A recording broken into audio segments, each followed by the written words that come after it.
need all hands on deck to help spread the word. So if you have a few hours free this week, or next week, or the week after that, go see one of our organizers in the corner. They'll sign you up to get volunteered, and we hope to see you soon. Oh, and if you're wondering what happened to that girl who lost her job, she's now the Deputy Communications Director for Yang Vegas.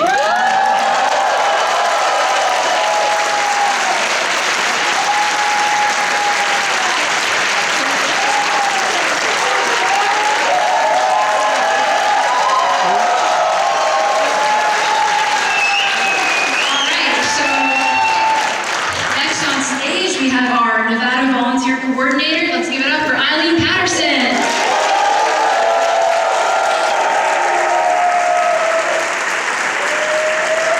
Look at you, beautiful Yang Gang.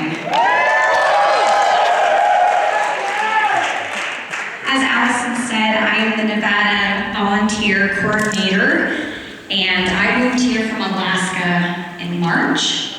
I started the Alaska Yang Gang, and so when I moved here to Nevada, I looked for the Yang Gang. And the Prince of Weaverville, Michael Root, had started a Yang Gang, and I joined in. And I ended up becoming the Yang Gang primary contact, which is awesome. And now we have some Yang Gang still here, some OG Yang Gang here. Where is Nick Ramponi? Where are you? Where is he? Yeah, there he is. Where is Alonso? Alonso, where are you? All right. Stacy, Brent, where are you? Where are you guys? Oh, they're broken. What? All right, yeah, so we started the Yang Gang, we started tabling, we started doing filmmaking. If you are in a Yang Gang from San Francisco, let me hear you. Where are you? Yang Gang San Francisco. Yang Gang San Diego, where are you? Yang Gang Seattle, where are you? Yang Gang Phoenix, where are you? Oh, Phoenix showed up. All right, so I have 4 things I'm supposed to do on this day. Wait.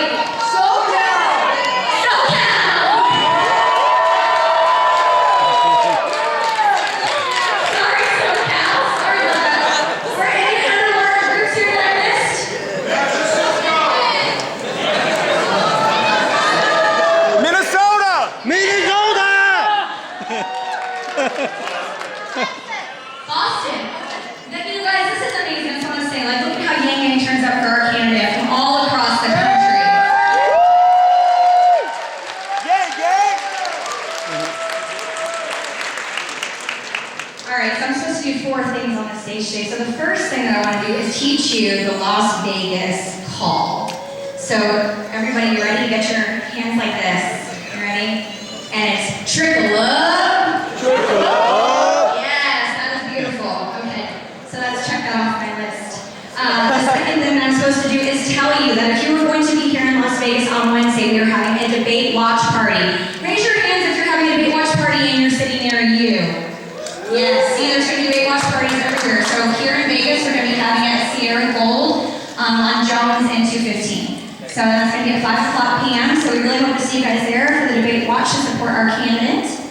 All right, the third thing that I'm supposed to do, I forget. So the 4th thing that we're going to do is I'm going to introduce our next speaker.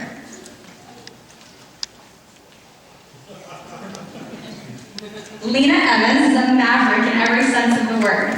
She is a pioneer as one of the very few female champions of poker. But she is also a pioneer of social justice, lending her time and talents to fight for women and immigrant rights.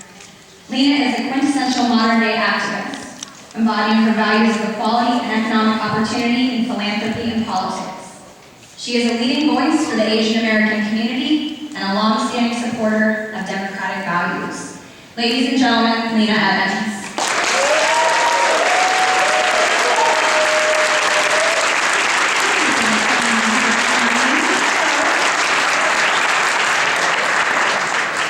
Hello, Las Vegas. Thanks for being here. I became very interested in Andrew Yang's campaign when a friend hosted an event for him at their home in California. Andrew's campaign ethos of humanity first resonates deeply with me, and I was captivated by a campaign slogan that embraces a non-partisan nonpartisan approach to leadership. And I know you know it. Would you like to say it with me? Yes. Not left. Not right. Forward. Yes, thank you. If we as Americans can unite and decide that we want something different, that we choose hope over fear, that we want prosperity for everyone and not at the expense of anyone, then we can truly realize the power and the potential of the great American dream. And we all want that. Thank you for being here to support Andrew's campaign and to learn a little bit more about him. I hope as citizens and as stakeholders in the world's greatest democracy that we can work together to achieve a very creative and constructive way forward for our country.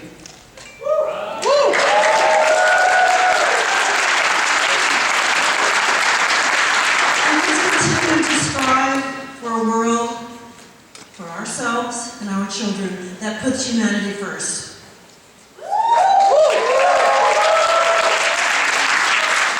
And I, like you, want to help make America think harder.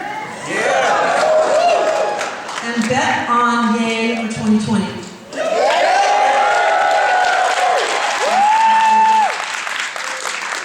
Please help me introduce to the stage the next President of the United States.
Y'all are the best. I love the Yang Gang. Do a quick selfie with this awesome crowd in the background. Let's do it.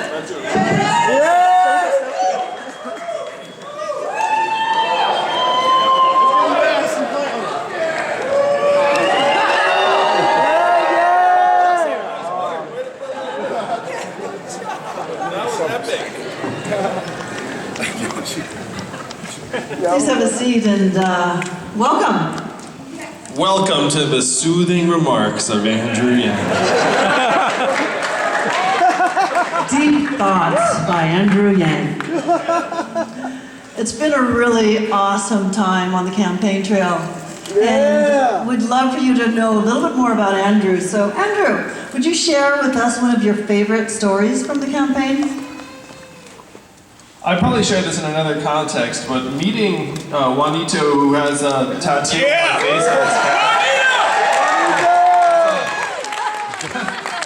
First you see the tattoo online, and you're like, the first thing you think is like, is that real? Is that like, some temporary action? Then you realize it's not temporary. And then you think, that's a very high commitment move. And so then I said, I better fucking win this thing.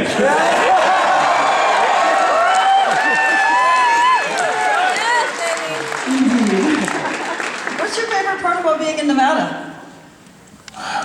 Right now, the weather here is much, much better than it is on the East Coast.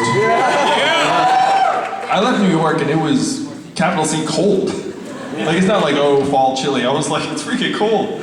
I was like, freaking Nevada. It'd be like a great time. But bigger picture, the Yang Gang has welcomed us with open arms here in Nevada from day one.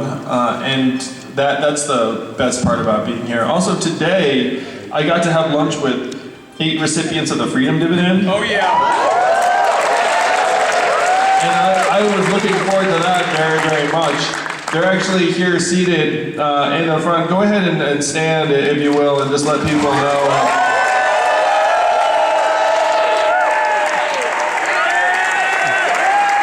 So of them, I'm just going to do a couple of shout outs. It is Joe's birthday tomorrow. And for Joe and Angel and for 2 others, it is their first time in Las Vegas. Guys. So I've been looking forward to meeting them in person for a while, so when I saw this trip and I knew they were coming, then that was something that was a highlight. That's fantastic. Well, weather here is perfect right now. And I'd like to know, how did your family feel, especially Evelyn, when you first told them you would be running for president? Well, you've probably seen the interviews with Evelyn, where she was skeptical that it was really happening for a while, which I guess is a pretty normal reaction if your husband's like, hey, baby, I'm thinking about running for president, what do you think? And then she's like, pass the salt, or whatever. Because the conversation built over months, and I think the seriousness ratcheted up when I was like, hey, I'm gonna quit my job and start preparing for the run. But Evelyn's been a superstar the whole time. She's the superhero in our family, the Rock. And I have to say how excited I am to have her with me on the trail now. It's like been a game changer.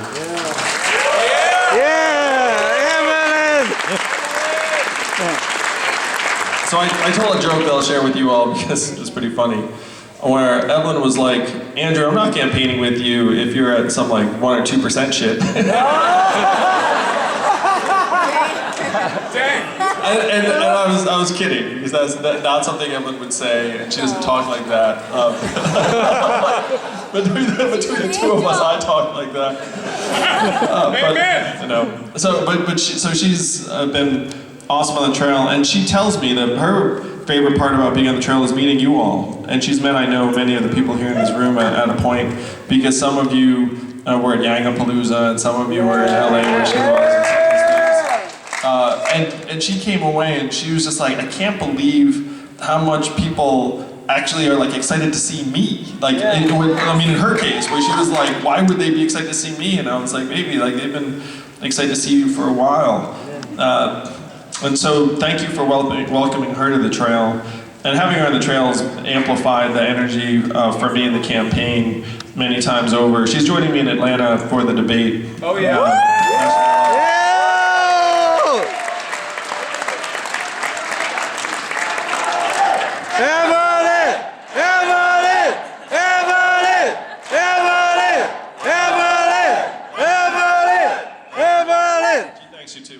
It's always awesome to have a partner with you who helps you maintain that energy. And you always seem so positive and happy. How do you manage that? I mean, most of it is just a genuine reaction to the love and warmth and support that I get, the campaign gets, just wherever we go. And I've been running now for almost 2 years, and it's so much easier to be energized and invigorated now because look, I mean, look around this room. We have like hundreds of beautiful people. People who believe in this campaign, people who come in from all over the country. Now, keeping my energy high is the easiest thing in the world because I see you all, I see you folks who've invested themselves and their hopes for the future in this campaign. You can't help but be energized. I have to say that the harder part was in the beginning. When I'd show up to things and there were not hundreds of people. There were like a few curious onlookers. You know? So keeping my energy high now is actually much, much easier than it was in the beginning. It's so amazing that the Yang Gang has grown, and we're just so happy to see it. And look at this full room as an example. Yeah. Yeah. Let's learn a little bit about your background. What at the education company helped you to prepare to become president? The education company I ran taught me a lot about trying to put people in positions where they could do work they enjoy. So the industry I was in had a turnover rate of 100% a year. In other words, most of the people who did it for 1 year and then pieced out. Like, it's very much of a transitory type of industry. And it's not alone in that. Like, if you look at a lot of our industries, they actually have turnover rates approaching that. A lot of the food service businesses, home healthcare aides have turnover rates approaching that. And this particular slice of the education industry also had a really high turnover rate. So when I first got into it, I thought, okay, if we treat people well and we paid them more, could we get that turnover rate down to something that I thought would be reasonable, like maybe like 20%, which would obviously be a lot lower than 100%. And so I thought that was like a very ambitious goal. And we got it down to 5%. Now we got it down to 5% because we did something, and I say this around the country too. I've run businesses. There are 3 things you can do with your people. Number 1, you do nothing, and then they leave pretty soon, probably about a year. They'll just peace out. Number 2, you tell them how great they are. And that works for a little while, but then eventually they're like, talk is cheap, and then they leave, and that'll take about 2 years. Or you pay them more. What a concept. And then they will stay with you forever, it turns out.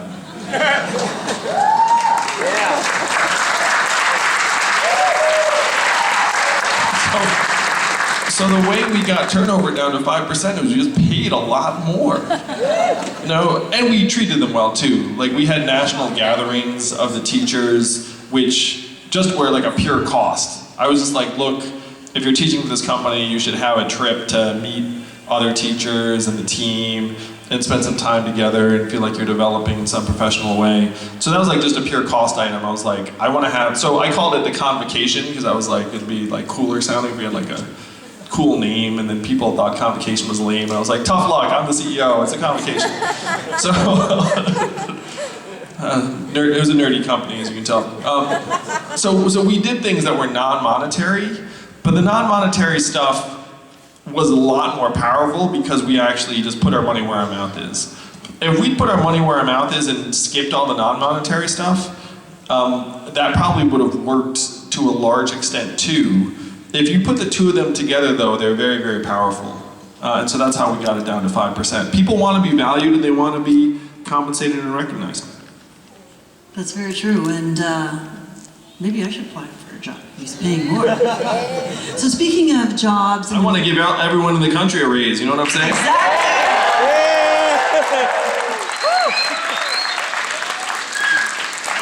So speaking about jobs and creating those, tell us about Venture for America and what you learned from your nonprofit that created jobs in struggling cities that has helped you prepare to be president. I learned so much from Venture for America, and some of it very, very encouraging, and some of it, frankly, shocking and horrifying to a point where I decided to run for president.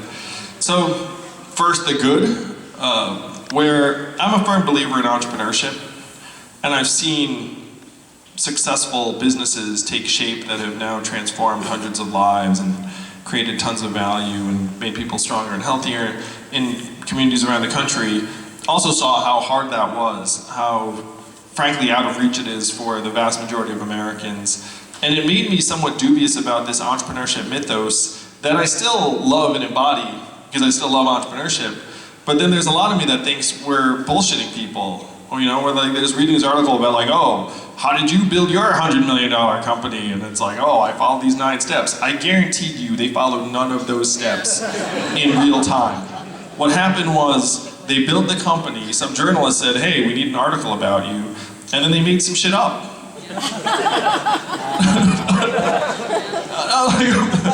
I'm telling you, I'm like, that is what's happened. Like retroactive, you're like, oh, how did I do this? And then you're like, yeah.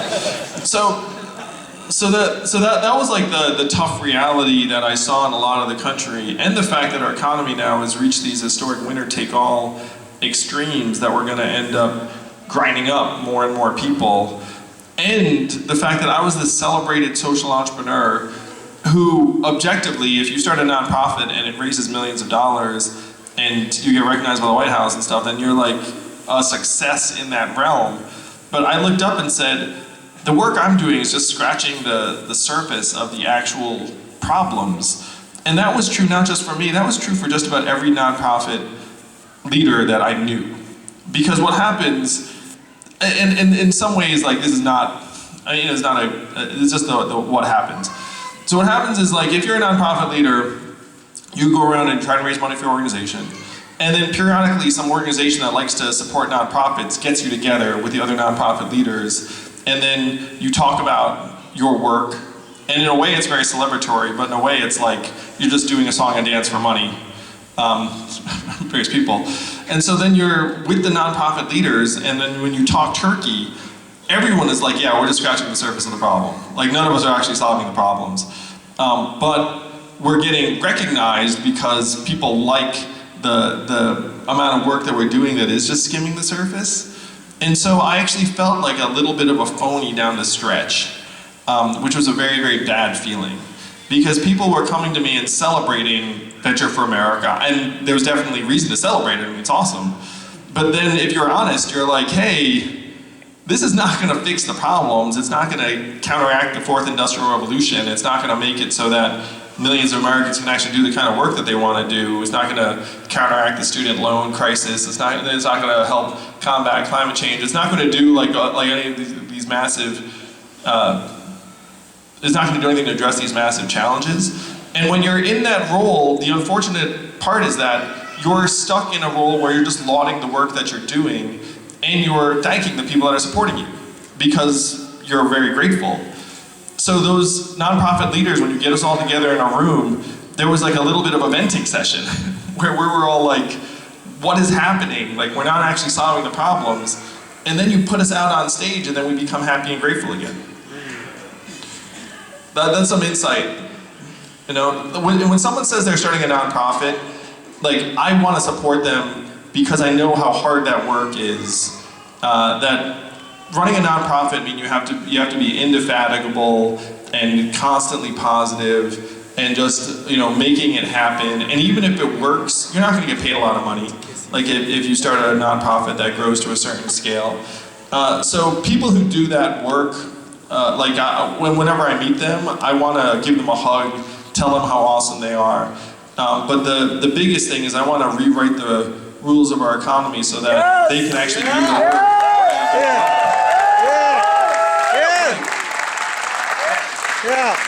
So $1,000 a month in the hands of every American would channel tens of billions of dollars into nonprofits in every part of the community.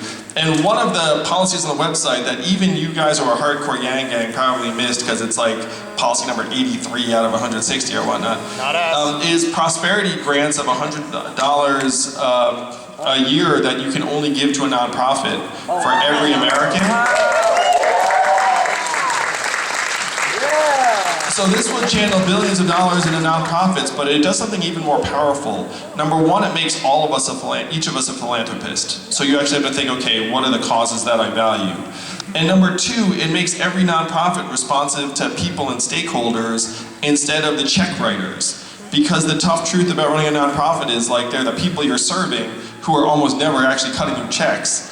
And then there are the people who are cutting you checks, who tend to be kind of far away from the action. And so you wind up getting pulled towards the money and away from the people. This is another way, if we unify the money and the people, then it would reform the way nonprofits operate. Yeah.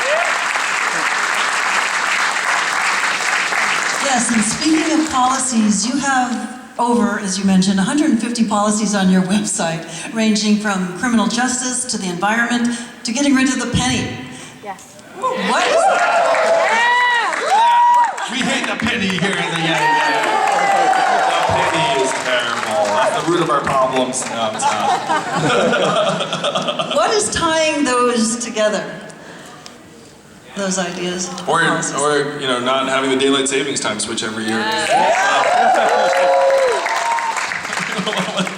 What ties those problems together is just that there's a relatively straightforward way that we can improve our lives or make our country operate more efficiently.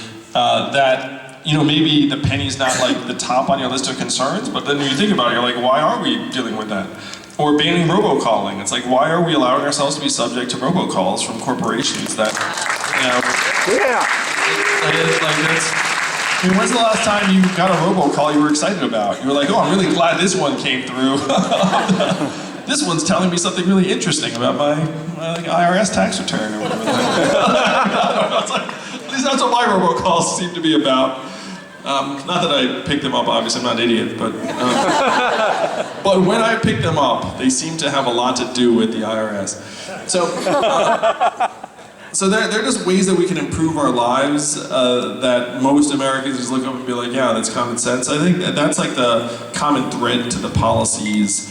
Certainly some of the problems are much, much bigger than others. But hey, if you can do something, like one thing, I don't know if it's coming up a little bit later, but we should legalize online poker. Now, is that like a top 20 problem for most people? No. Oh, someone said yes. I mean, we're in Las Vegas. It is That guy! Oh, good. Well, it's top 20 problem for some people. But does it make sense to have online poker be legal in 4 states and then not the others, and then all the people that we know are gambling anyway have to go to these offshore sites that are shady and don't have various consumer protections and the revenue's flowing offshore? Like, that does not make any sense. So there are ways that we can fix things, both big and small. Yes. I Yeah. love that. Let's get our online poker legalized in the whole USA. Recently you released, right, well, top 10 for me. Recently you released a pretty significant technology policy that draws a real contrast between you and Elizabeth Warren, and that is your position about breaking up the big tech companies. Why do you think that's not the approach to take, and what should we be doing instead? To be clear, I'm not against having tech companies divest certain parts of themselves in some of these situations. Like, they have gotten too big, they have stifled innovation, they do just gobble up competitors instead of having the competitors grow. So I'm not anti-breakup tech. I just think leading with breakup tech actually misses some of the bigger problems. Number one, it pretends that if we had 4 mini Amazons competing against each other, then that would somehow do the trick. Having 4 mini Amazons competing against each other would not resuscitate Main Street businesses and malls that are closing.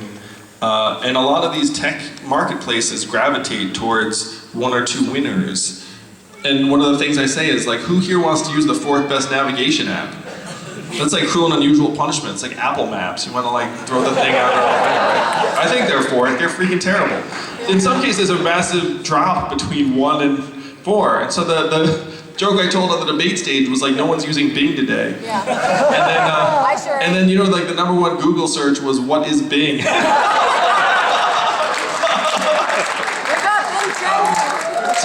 So saying that we're gonna like break them up and have them compete against each other, it's like, it doesn't actually solve some of the problems. And then if you dig deeper, like, what are the problems? One of the big problems is that our kids are getting hooked on these screens and getting depressed as a result. And if you had 4 mini Facebooks, you would actually be increasing the incentives for them to try and ratchet up the engagement for our kids. You know, it's like, what you have to do is you have to get into the guts of it, saying, hey, maybe we need to recalibrate the 20 design decisions you made on this social media app. Instead of maximizing user engagement, which obviously maximizes your profits, we need to maximize our kids' health, and that was going to mean a different set of decisions. So saying break up tech, it's a 20th century solution to 21st century problems. We need to be more nuanced and surgical because each of these tech companies is its own set of problems and issues.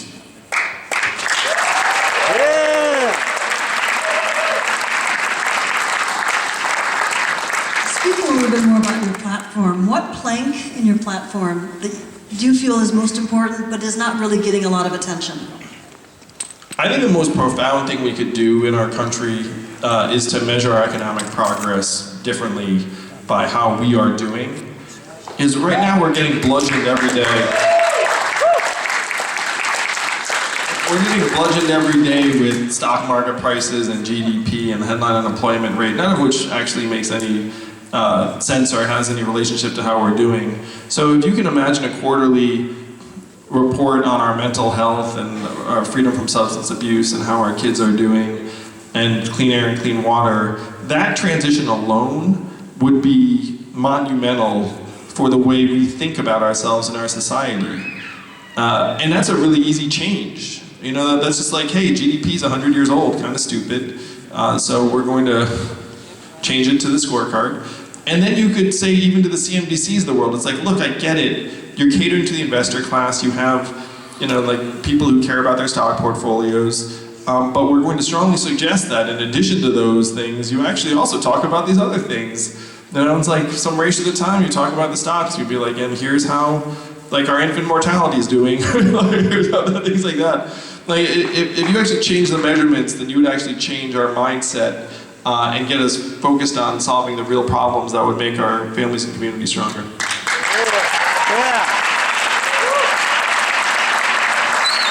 I agree with that.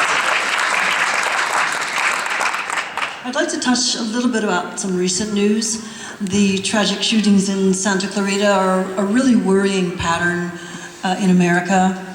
And I'd like to know what you would do as president to help curb gun violence, particularly in schools. That's become such a terrible problem.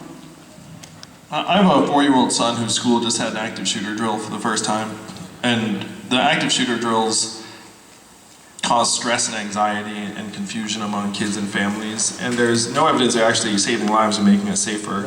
So I would make the shooter drills optional. Yeah. Now, I dug into what happened. This is a terrible time in our country where there's a school shooting, and then we have to ask, and each of you does this, I know, where you say, like, how much am I going to dig into this particular shooter's background and fact pattern? You know what I mean? Like how much am I going to find out? On this one, I wanted to know everything, in part because, you know, now school shooting. I mean, I will say that, like, generally speaking, my pattern during one of these shooters is to try and find out everything. But there have been times where I've almost not wanted to dig too deep because you're like, oh, like this is, it's like peering into darkness, you know, and tragedy. So in this case, it was a boy who was turning 16. He had a 6-shooter, and he shot 5 of his classmates in essentially a homeroom in the quad, and then shot himself in the head. And so the reason why I was digging into this pattern was, like, okay, what could you actually do that would have changed that particular outcome? So there was no criminal background. There was not, like, it wasn't like an active shooter drill would have made a difference because there was no, like, alarm, and he was just, like, in the place. It's possible that, like, a metal detector might have done something. But you look at this particular fact pattern and you realize that you have to dig much, much deeper to what is going on in our families, our homes, our schools, our communities. This particular child had an abusive dad who died 2 years earlier, and he discovered his father's body. And so there was, I'm sure, like fundamental damage that resulted from some of those things. What's happening with politicians right now is we focus on the guns, which is in many ways the right place to focus, because if you have other countries who don't have rampant access to firearms, then dysfunction does not result in shootings and mass tragedies.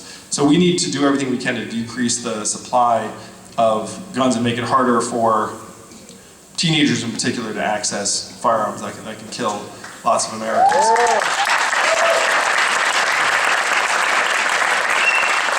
And most Americans agree with that, and we have to break the stranglehold of the NRA and then pass gun laws that most people are illegal.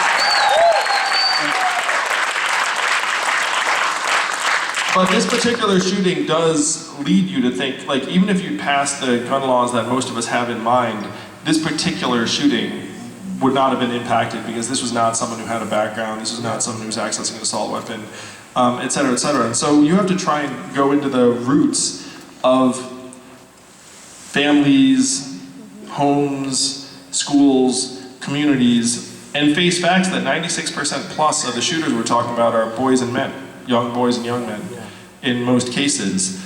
And we have this fundamental problem right now turning boys into healthy, strong young men. And as a parent of 2 young boys, one of whom has special needs, I can see very clearly that you have the wrong boy in the wrong school and terrible things can happen. Oh, yeah. Now, most of the time, those terrible things are to the boy himself and the family, but sometimes those things end up getting externalized in tragic and traumatic ways. So the challenge is to try and equip our schools with the expertise and resources to be able to not be assembly lines for our kids, and that if a kid shows up and has a different neurological profile or learning profile or social and emotional needs, that they don't get left behind.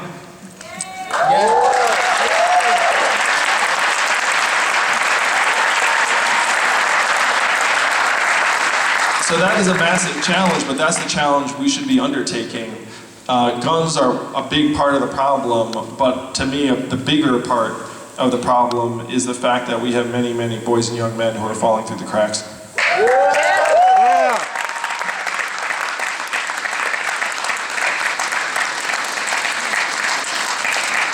I have 2 sons also, so this is obviously concerning as a parent. Thank you for that. Speaking about education, your education plan focuses heavily on vocational and technical training. Yeah. And Nevada, fortunately, is a big believer in that as well. What do you think we can do to encourage more people to choose that career path? No, Lena, I think a lot more young people would choose it if it was available to them. Right now, only 6% of American high school students are in technical, vocational, or apprenticeship tracks. And in Germany, that's 59%, so think of that gulf. And I have seen those technical tracks in high schools, and they often have some shop associated with them or some nearby facility where the kids go and like learn how to take things apart and put them back together. And it's just a lot harder to teach our kids how to do that than to throw them in a classroom with some textbooks and pretend they're going to go to college. You know what I mean? It's like an investment we have to make in these tracks and programs, and then if you expose the kids to them, then I'm sure many of them would choose them. We do have to go through a national effort to highlight how these jobs are awesome and resilient and gratifying and stable and pay well. So as president, I'm going to team up with Mike Rowe of Dirty Jobs and then have this like campaign where like, hey, these are actually like real good jobs. You know, like have someone walk in like you know, has a steady paycheck and he's like, you know, like doing some work. And then just for fun, we'll have some like unemployed blogger being like, I got 50 likes.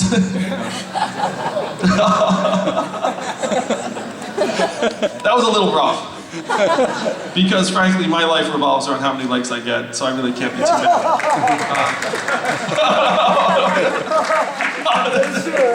I mean, it's true, bro. It's like, no one's hearing this.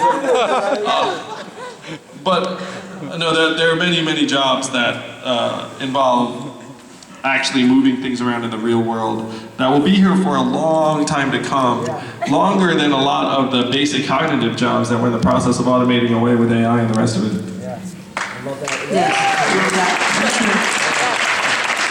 Speaking of Nevada, I've heard you mention that Nevada has been in the forefront of the automation discussion. Why is that? Well, Nevada may or may not be at the forefront of the automation discussion because, for whatever reason, it's not like leading the headlines in the way I believe it should. But if you dig, you find that Nevada is #1 in the entire country in terms of the proportion of jobs subject to displacement by technology in the months to come. How many of you knew that? Yeah. Yeah, from me, thank you. I appreciate it. Well, Nevada's #1, and it's because of the nature of the industries that are the backbone of this economy, which are retail, hospitality, gaming, call centers, transportation. And if you look at those industries, you realize that you can automate away a lot of those jobs. MGM recently fired hundreds of bartenders and replaced them with robot bartenders. And it turns out that tourists like the robot bartenders. Unfortunately, I mean, it's just reality. The robot bartenders cost about $250,000 each. So if you do the math, MGM was like, I can get my money back in like 4 to 6 years. And so that's what they did. Do you think they're going to be the last chain to do it? No. So Nevada is ground zero for the automation of jobs. Most Nevadans have some dim sense of this, but haven't actually confronted it fully. And that's one of the things hopefully our campaign can do in the days to come, is to actually bring this to the top. Because to me, if you lose your jobs in a community, I mean, like, that's the most important thing going on, like in your day-to-day. And when Nevadans wake up to the fact that this is ground zero, I think that our campaign is going to grow very, very quickly here.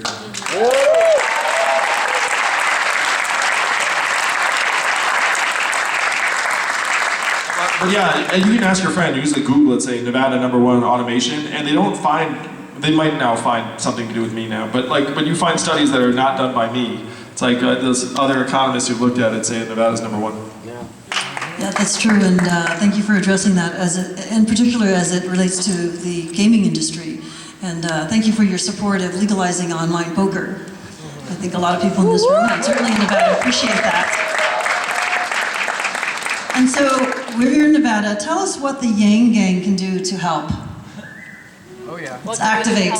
Yes. What can we do to help you? Thank you, Yang Gang Nevada. So this state is crucial for us. It's the 3rd state to vote, and it's going to be a free-for-all by the time it gets to you all. Yeah. Now, this is a caucus state, and caucus states reward passion and organization. So if you think to yourself, hey, like there's not much I can do to influence whether Andrew Yang wins in Nevada, you are dead wrong. Everyone here in this room can profoundly influence whether we win in Nevada.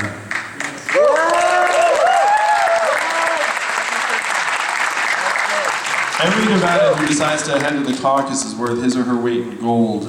And so that applies to you all who are here in the state, but also anyone you talk to, your friends, neighbors, relatives, worst enemies. You'd be like, hey, I know you hate me and I hate you, but how about Andrew Yang? I'm just kidding, that'd be a little weird. Most of us don't even have a worst enemy, right? It's like, can you even think of who your worst enemy is? I mean, yeah, anyway, it's like, if you have a worst enemy, you probably messed up at some point. Or they messed up and you're done with righteous anger. One of those two things. So if you reach out to folks here in Nevada and get them excited about the campaign, we can win in this state. I'm 100% sure of it. And we need your help to do it.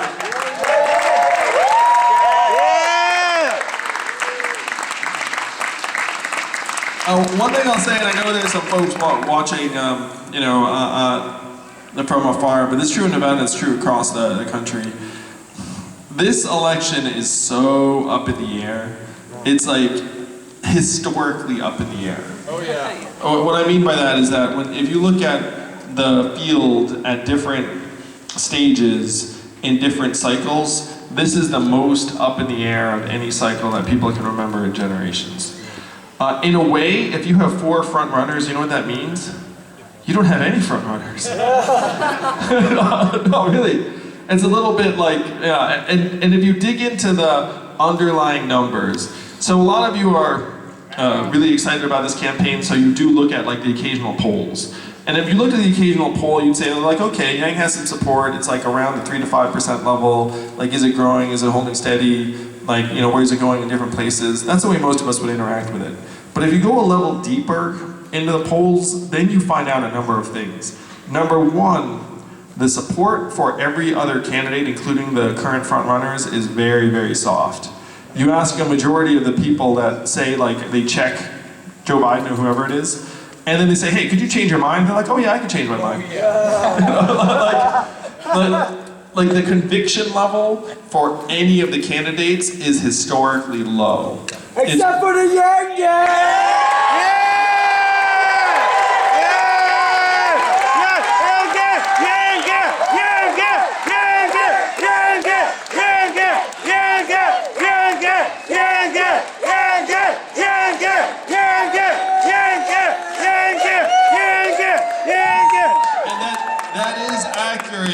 The candidate with the highest conviction supporters is sitting right here on stage.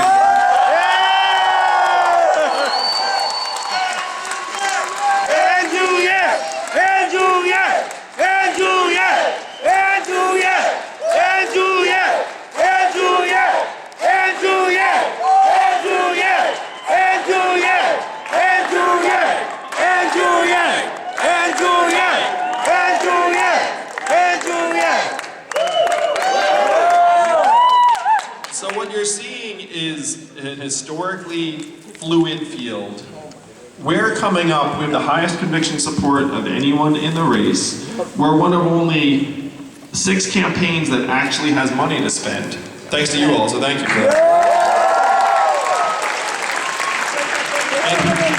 And I tell jokes about this. It's like, we didn't spend the money because I'm Asian. Hold on to the money. But we just started spending it like a week and a half ago. And the lag time between when you start spending money and when you start seeing results is 3 to 6 weeks. Just so you know. So if you think it's like, oh, if you like start spending on Thursday, you start seeing results on Friday, it's like, no, there's like a 3 to 6 week lag time. So we are very, very well positioned in this race to grow. We have very sophisticated people who dug through the underlying numbers, and they are pumped. They're looking at this and saying, like, wow, like, this is exactly where we want to be. And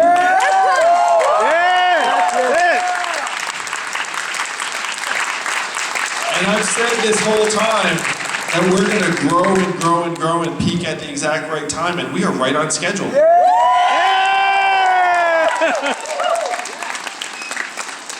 Now, does this mean that we have to work like mad and work super hard? Yes, it does.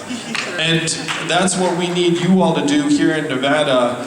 If you haven't already done so, we have organizers here around the room that have clipboards that if you just put your name and contact information, we'd love to have your help reaching out to your fellow Nevadans in the days to come.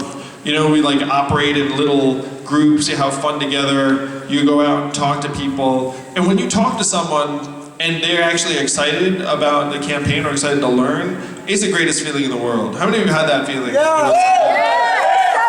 So if you haven't had that feeling, and you want that feeling, sign up with one of the organizers on the perimeter. They have clipboards, and then you'll get to hang out with other awesome people, reach out to Nevadans, and help us make history together in 2020. In 2020!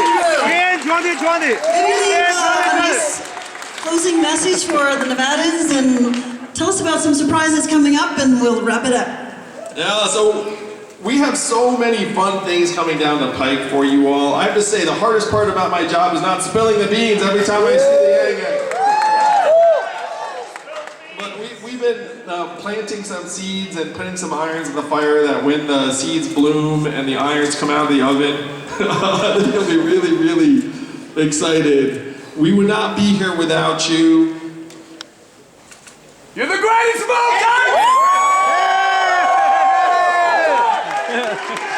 And Juliet! And Juliet! And Juliet! And Juliet! And Juliet! And Juliet! And Juliet! We would not be here without you, and with your help, we are going to make history and shock the world in 2020.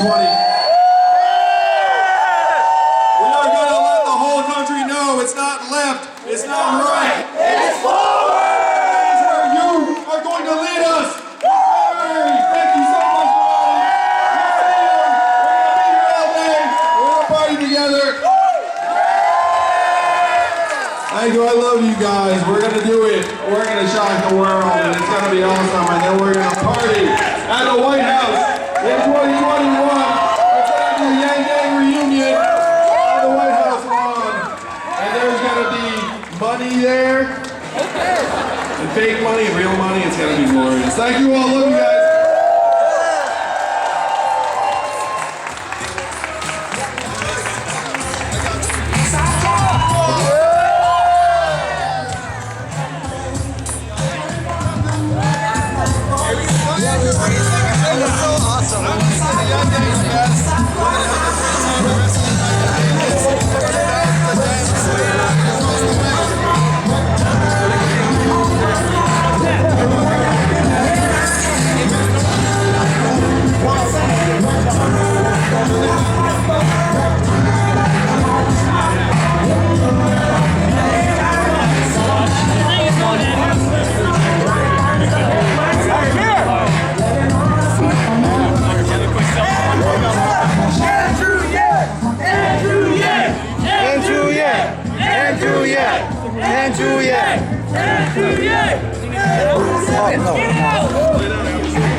My single file. Guys, we need to have a lot of as it is right now, what's going on? I'm the regional organizer from Washington.